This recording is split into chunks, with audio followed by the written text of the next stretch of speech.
રાજ્યસભાના સાંસદ કપિલ સિબ્બલના ભાજપ સરકાર પર આકરા પ્રહાર, દેશની વર્તમાન ન્યાયિક અને તપાસ પ્રણાલી અંગે વ્યક્ત કરી ગંભીર ચિંતા. વરિષ્ઠ અધિવક્તા અને રાજ્યસભાના સાંસદ કપિલ સિબ્બલે દેશની વર્તમાન ન્યાયિક અને તપાસ પ્રણાલી અંગે ગંભીર ચિંતા વ્યક્ત કરતા ભાજપ સરકાર પર આકરા પ્રહારો કર્યા છે. તેમણે ધરપકડની પ્રક્રિયાને પુરાવા એકત્ર કરવાની પદ્ધતિ પર સવાલ ઉઠાવીને કાયદાના શાસન અંગે નવી ચર્ચા છેડી છે. વરિષ્ઠ વકીલ કપિલ સિબ્બલે એક જાહેર નિવેદનમાં આક્ષેપ કર્યો છે કે ભાજપના શાસનકાળમાં તપાસ એજન્સીઓની કાર્યશૈલીમાં મોટો બદલાવ આવ્યો છે. તેમના મતે અત્યારે એવી સ્થિતિ છે કે પહેલા લોકોની ધરપકડ કરવામાં આવે છે અને ત્યારબાદ તેમની વિરુદ્ધ પુરાવા શોધવામાં આવે છે. સિબ્બલે આ પ્રક્રિયાને લોકશાહી અને બંધારણીય અધિકારોનું ઉલ્લંઘન ગણાવ્યું છે. તેમણે ખાસ કરીને વિરોધ પક્ષના નેતાઓ અને કાર્યકરો વિરુદ્ધ થઈ રહેલી કાર્યવાહીના સંદર્ભમાં આ ટિપ્પણી કરી છે, જેમાં તપાસ પૂરી થયા પહેલા જ જેલના સળિયા પાછળ ધકેલી દેવાની ઘટનાઓ વધી રહી છે. આ વિશ્લેષણ મુજબ સિબ્બલનો નિર્દેશ મુખ્યત્વે PMLA, મની લોન્ડરિંગ વિરોધી કાયદો અને UAPA જેવા કડક કાયદાઓ તરફ છે, જેમાં જામીન મેળવવા અત્યંત મુશ્કેલ હોય છે. કાયદાકીય દ્રષ્ટિએ નિર્દોષતાનો સિદ્ધાંત પ્રિસ્યુમ્પ્શન ઓફ ઇનોસેન્સ એ છે કે જ્યાં સુધી ગુનો સાબિત ન થાય ત્યાં સુધી વ્યક્તિ નિર્દોષ છે. પરંતુ સિબ્બલના મતે અત્યારે આનાથી ઉલટું થઈ રહ્યું છે. તપાસ એજન્સીઓ દ્વારા કરવામાં આવતી આક્રમક ધરપકડો અને વર્ષો સુધી ચાલતી ટ્રાયલને તેમણે રાજકીય બદલાની ભાવના તરીકે ઓળખાવી છે.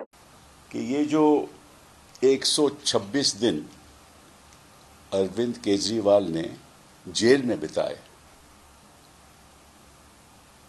उसका खमियाजा कौन भुगतेगा?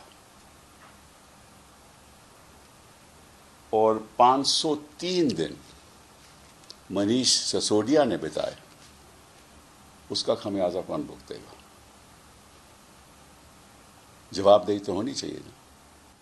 So therefore 27th, that is yesterday, the judge in the CBI case against Arvind Kejriwal and others discharged all the accused.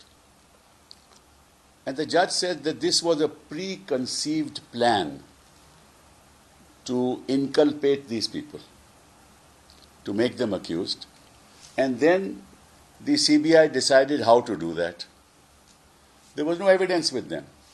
And they started the investigation with a single oral statement of against Kuldeep Singh. यहाँ पहले arrest होती है, बाद में evidence होती है. ये है कॉलोनियल माइंडसेट. कांग्रेस भी ऐसा ही करते थे. जब हमने स्वतंत्रता की लड़ाई लड़ी तो प्रोटेस्ट खत्म करने के लिए अंग्रेज पहले अरेस्ट करते थे, फिर अंदर करते थे, फिर ढूंढते थे कि एविडेंस क्या है.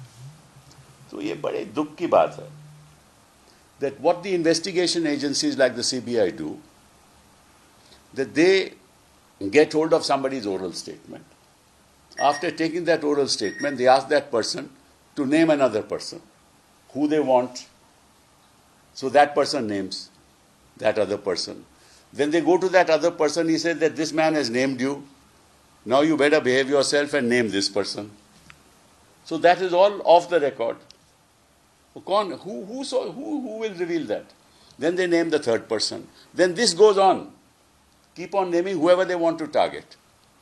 And then after that, they tell these very people who have orally told them and taken their 161 statements, they say, now you come to the magistrate and give a statement, otherwise you know what's going to happen to you. You'll never be able to get out of jail. So he gives the 164 statement. And then whoever they want to target, that person is made an accused. And then they go to court and say, see, there is a 164 statement where he has said that money was given here at this time, at this place, at this hotel, at this place, at that place. But in that process, they destroy the reputation of people. Case में कुछ होता नहीं है. If you look at the cases that have been filed, and this is very interesting. Arvind Kejriwal made an accused. Chief Minister put him in jail, won the election. Right? Now this election is after 4 years. By that time something else will happen in Punjab. So wherever this government is in power, whether at the center or in the states, nobody is corrupt. Because Modi ji has actually ensured that there is no corruption in BJP states. He promised that to the nation and he delivered. But he could not deliver in Congress ruled states, poor chap. This is not his fault. It is the fault of the Congress party. It must have been fault of Nehru. Because it is my request to all the judicial officers of this country, the High Courts and the Supreme Court, all the judges, don't allow prosecutions on the basis of unsubstantiated oral statements without being corroborated by documentary evidence.